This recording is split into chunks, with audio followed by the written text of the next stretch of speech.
Hello সবাইকে, আজকে চলে এসেছি নতুন আরেকটি ভিডিও নিয়ে। বাপি মানে আমার শ্বশুরমশাই খুব সাধারণভাবে মাইক্রো ওভেনে একটা কেক করে, কিন্তু খেতে খুব টেস্টি হয়, সেটাই তোমাদের সাথে শেয়ার করছি। এই দেখো, প্রথমে 2 কাপ ময়দা নিয়ে নিল। এরপর ময়দার সঙ্গে যা যা মেশাবে, এই দেখো এইটা হচ্ছে বেকিং পাউডার 1 চামচ নিয়ে নিল, 1 চামচ না 1.5 চামচ। আর এটা নিয়ে নিল হাফ চামচ মতো খাবার সোডা। এবার এগুলোকে ভালো করে মিশিয়ে নিচ্ছে, মানে বেকিং সোডা, খাবার সোডা আর ময়দাটাকে ভালো করে মেশানো হয়ে গেছে। এইবার নিয়ে নিয়েছে দুটো ডিম ফাটিয়ে একটা বাটিতে নিচ্ছে।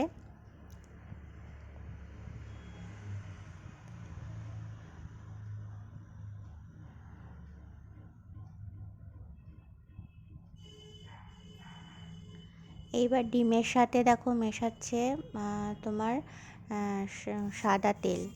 তোমরা যে কোনো ধরনের সাদা তেল নিতে পারো কিংবা বাটার নিতে পারো।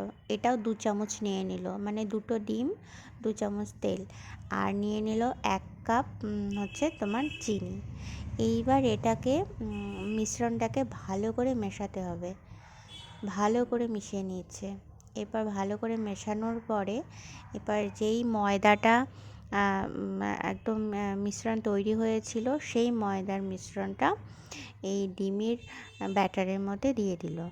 এইবার সঙ্গে দিয়ে দিল দুধ পরিমাণ মতো, মানে দুধটা একটু কম বেশি হতে পারে, মানে ব্যাটারের থিক অনুযায়ী, কিন্তু দুধটা পরেও দেওয়া যেতে পারে। দুধ খুব সামান্য নিয়েছে, মানে 1/4 কাপ দুধ নিল দেখো। তো সেটা দিয়েই ফ্যাটাচ্ছে, এবং এই ফ্যাটানোটাই কিন্তু মেন, কারণ ভেতরে এই ব্যাটারের ভেতরে যদি কোনো রকমের, এই যে দেখো ছোট ছোট দানা মতো হয়ে আছে, কোথাও দলা দলা হয়ে আছে, সেগুলো কিন্তু রাখা যাবে না। মিশ্রণটা খুবই মোলায়েম হতে হবে। যত মোলায়েম মিশ্রণটা হবে ততই ভালো কেক হবে এবং ততই সফট হবে কেকটা।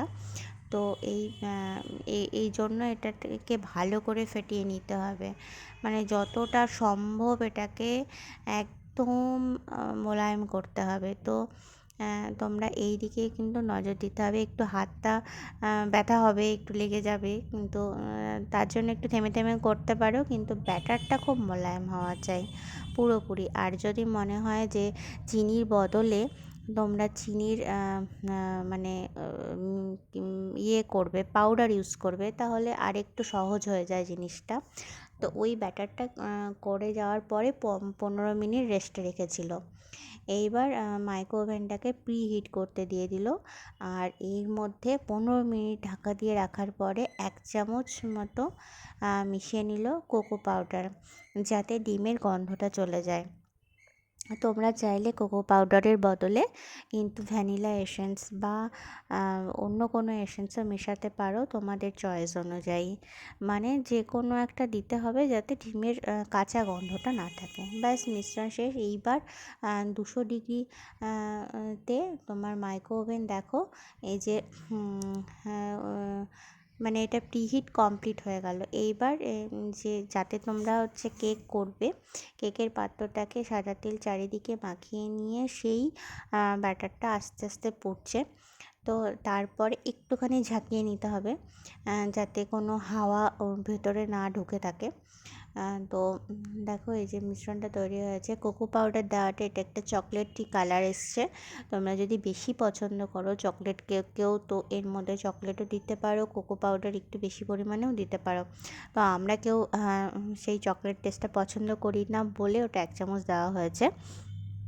যদি পছন্দ করো তো আরও 1 চামচ মিশিয়ে নিতে পারো, তাতে একটু চকলেট চকলেট ব্যাপারটা আসবে, আর উপরে চকলেট দিয়েও ডেকোরেশন করে দিতে পারো।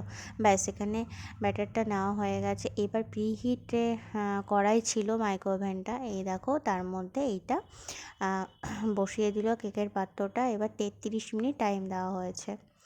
দেখো 10 মিনিট হয়ে গেছে, কেকটা কি সুন্দর ফুলে উঠেছে, দেখতে পাচ্ছ? জাস্ট 10 মিনিট দেওয়া হয়েছে। তো পুরো 33 মিনিট পরেই বের করা হবে এটাকে। আর পুরো 33 মিনিট পরে যেরকম লাগছে দেখতে তোমাদের দেখিয়ে দিচ্ছি, এই দেখো।